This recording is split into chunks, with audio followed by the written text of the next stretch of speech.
বন্ধুরা, আজকের নিয়োগ বিজ্ঞপ্তি হলো পরিচালক কার্যালয়ে আপনার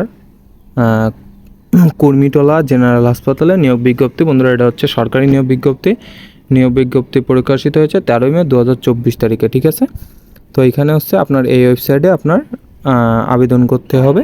প্রথম পদটি বলছে হচ্ছে মুদ্রাক্ষিক কাম কম্পিউটার। এখানে হচ্ছে আপনার 24,680 টাকা বেতন দিবে আপনাকে।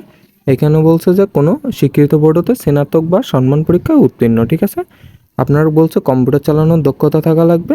তারপর বলছে যে ষাটলিপিত মুদ্রাক্ষরে প্রতি মিনিটে সর্বনিম্ন গতি ইংরাজিতে 70 এবং বাংলায় 35 এবং কম্পিউটারে বলছে আপনার 30 এবং বাংলায় বলছে 25। ঠিক আছে, 2 নম্বর পদটি বলছে যে আপনার ডাটা এন্ট্রি অপারেটর। এখানে হচ্ছে একটি পদে নিয়োগ দেবে। এখানে বলছে কোনো স্বীকৃত বোর্ড হতে উচ্চ মাধ্যমিক মানে এইচএসসি পরীক্ষায় উত্তীর্ণ হলে আপনি এখানে আবেদন করতে পারবেন, কিন্তু আপনার কম্পিউটার চালানোর প্রশিক্ষণ লাগবে। ঠিক আছে, তারপর বলছে যে অফিস সহকারী কাম কম্পিউটার মুদ্রাক্ষিক, এখানে 22,490 টাকাও কিন্তু বেতন। বন্ধুরা, এটা হচ্ছে 4টা পদ। এখানে বলছে যে কোনো স্বীকৃত বোর্ড হতে উচ্চ মাধ্যমিক মানে এইচএসসি পরীক্ষায় উত্তীর্ণ হলে আপনি এখানে আবেদন করতে পারবেন এবং আপনার কম্পিউটার দক্ষতা লাগবে। ঠিক আছে বন্ধুরা, 4 নম্বর পদটা বলছে হচ্ছে ইনস্ট্রুমেন্ট কেয়ারটেকার। এখানে হচ্ছে আপনাকে একটি পদে নিয়োগ দিবে। এখানে বলছে যে কোনো স্বীকৃত বোর্ড হতে ইলেকট্রিক্যাল বা মেকানিক্যাল ট্রেড উচ্চ মাধ্যমিক সার্টিফিকেটে ভোকেশনাল পরীক্ষায় উত্তীর্ণ। ঠিক আছে, তারপরে বলছে বন্ধুরা রিসিপশন। এইখানে হচ্ছে 2টি পদে নিয়োগ দেবে।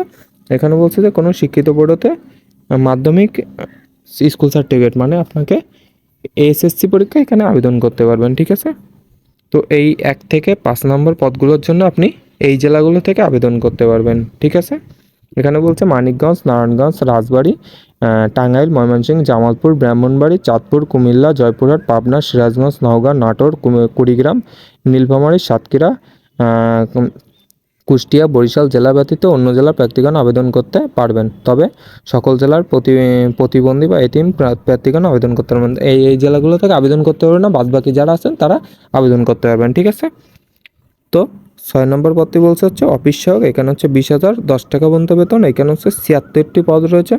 এখানে বলছে কোনো স্কুল শিক্ষিত বোর্ড হতে মাধ্যমিক স্কুল সার্টিফিকেট মানে আপনি এসএসসি পরীক্ষায় আবেদন করতে পারবেন এবং আপনি সকল জেলা হতে এইটা আবেদন করতে পারবেন, সকল জেলা থেকে আবেদন করতে পারবেন। ঠিক আছে,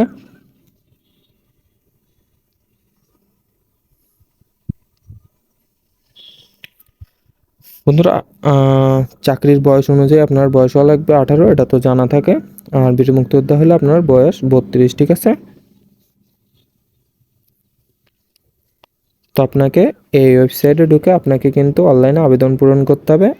অনলাইনে আবেদন পূরণ শুরুর তারিখ হচ্ছে 16/5/2024 এবং শেষ তারিখ হচ্ছে 13/6/2024। ঠিক আছে, 72 ঘন্টার ভিতরে আপনাকে টাকা পেমেন্ট করতে হবে।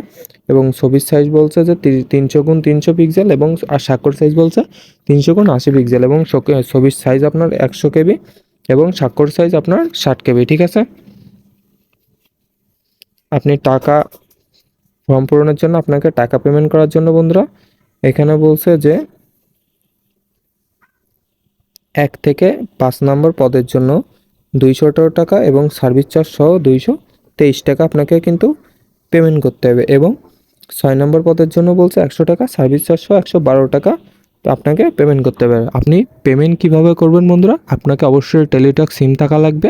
টেলিটক সিম ছাড়া আপনি কিন্তু পেমেন্ট করতে পারবেন না। টেলিটক সিমে আপনাকে রিচার্জ অবস্থায় টাকাটা রাখতে হবে। ঠিক আছে, তো আপনি প্রথমে যে লিখবেন যে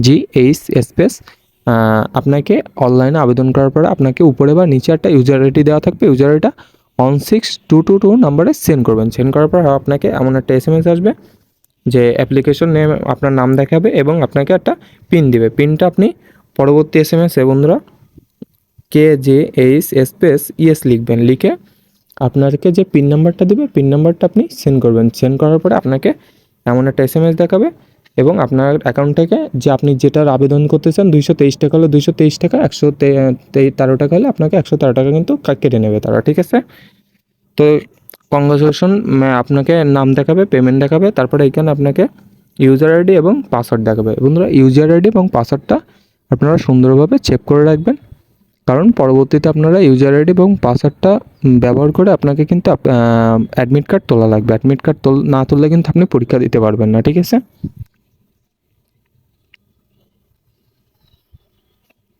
তো ভিডিওটা ছিল এই পর্যন্ত। ভিডিওটা ভালো লাগলে একটা লাইক করবেন, আর কোনো কিছু জানার থাকলে কমেন্ট করে জানাবেন, আর আপনাদের বন্ধুদের মাঝে ভিডিওটা শেয়ার করে দেবেন। আর যারা কোনো চ্যানেলটি সাবস্ক্রাইব করেন নাই, চ্যানেলটি সাবস্ক্রাইব করে দিয়ে বেল আইকন বাজিয়ে রাখবেন। তো সব ভালো থাকবেন, সুস্থ থাকবেন, দেখা হবে পরবর্তী ভিডিওতে।